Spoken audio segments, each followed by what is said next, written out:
to the next dimension.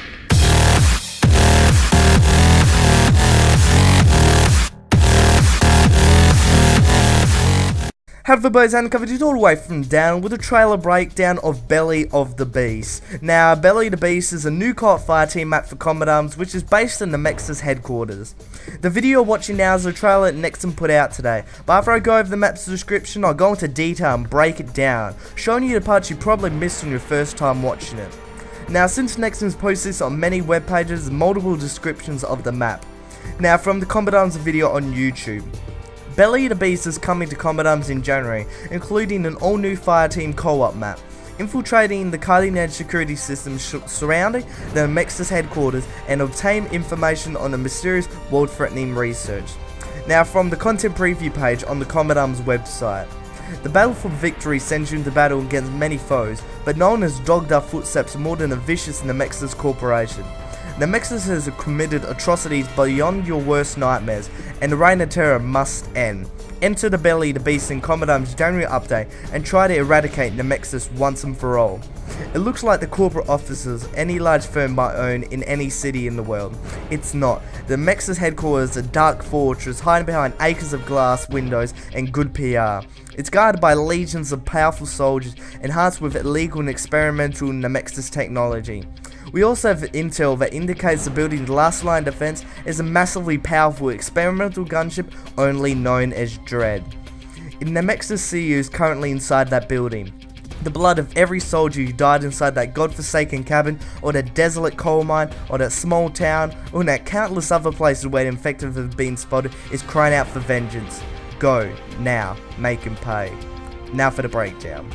Now, this first scene may just seem like a cutscene, but it shows that this map is restricted to only 4 people, unlike the other fireteam modes. This is backed up with the elevator cutscene, which only shows 4 people as well. It is shown just before the Dread as well, confirming the max of 4 people. This next part shows the enemies you'll be facing. Now, from the very start, it seems like these are just not normal terrorists like Desert Fox and Desert Thunder, but much more highly trained and deadly. On the far left is the standard enemy, which you will be fine for the majority of the game. Now, from this frame it shows him holding a Scar H, different from the AKs that most people are accustomed to in fireteam modes. Now, just to the right is the second, who's partially covered by the title. Now, from his looks he seems to be more of a spy type character, however what he's holding could be a new grenade launcher from the large barrel, but it could also be a new shotgun because it's covered by the title. We don't actually know what it is. Now, on the far right seems to be the highest tier of enemy, comparable to Sanhok's Royal Guards on Desert Thunder. Now, what's surprising is the weapon of choice, or more accurately, their sword. Unlike any other NPC in Combat Arms, this type of play seems to have a Dom Padro sword. However, it's much more like a knight, maybe making him the more harder enemy to defeat. This next part is easily said. This map is based on the skyscraper, and elevators take your team from level to level, trying to fight their way to the top and get to the Dread. Now, this part actually shows some gameplay with a new weapon. From the first impression, looks like an epic FS2000 variant, as it has the Declan's name imprinted on the side and a custom camo matching what he wears. An ACOG sight is also attached. Now, this next part shows the player shooting a barrel which explodes and takes out the enemies around it. What's different is that the explosion leaves behind a napalm-like fire, comparable to the napalm airstrike that is used by specialists or the player in Cabin Fever, but in a much smaller scale. This part shows the enemy holding a Chris, which seems to be like a second weapon used by the standard enemy along the Scar H. Now, destructible objects besides the barrels and crates are not really common in Combat Arms, but from what we can see here is that glass for the first time will become a destructible object, unlike its normal tendency to be a wall-bangable target. Now, this part could be a defensive section of the map, maybe to hold off Nemexis reinforcements as seen by these window guards that are being slotted into place. This section of the map shows some first-hand gameplay of the sword enemy, rushing the player with his silver sword. Now, from pure speculation, these enemies just could be enforcers of Cabin Fever without the huge amount of help.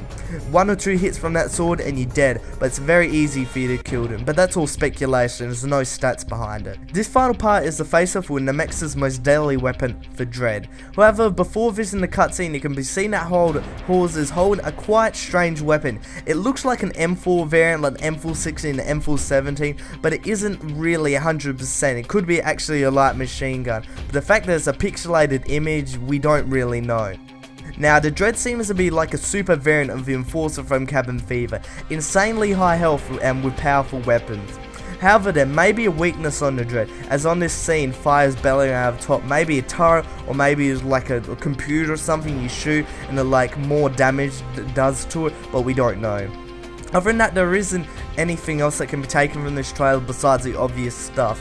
Now, hopefully found this somewhat helpful and entertaining. Now, I really just enjoyed going and breaking it down, and hopefully you guys just picked up something, so you just kind of a bit more educated about this new game mode when it comes out. Now, I myself are pretty excited for it, because, you know, whenever a new mode comes out, next one's just, you know, something keeps the game fresh, and that's what I like, just keeping the game fresh, just new stuff into it, and hopefully this new map is pretty good, and, you know, heaps of people are very entertained by it. But other than that, it's Undercover Dudes all the way from Down Under, out.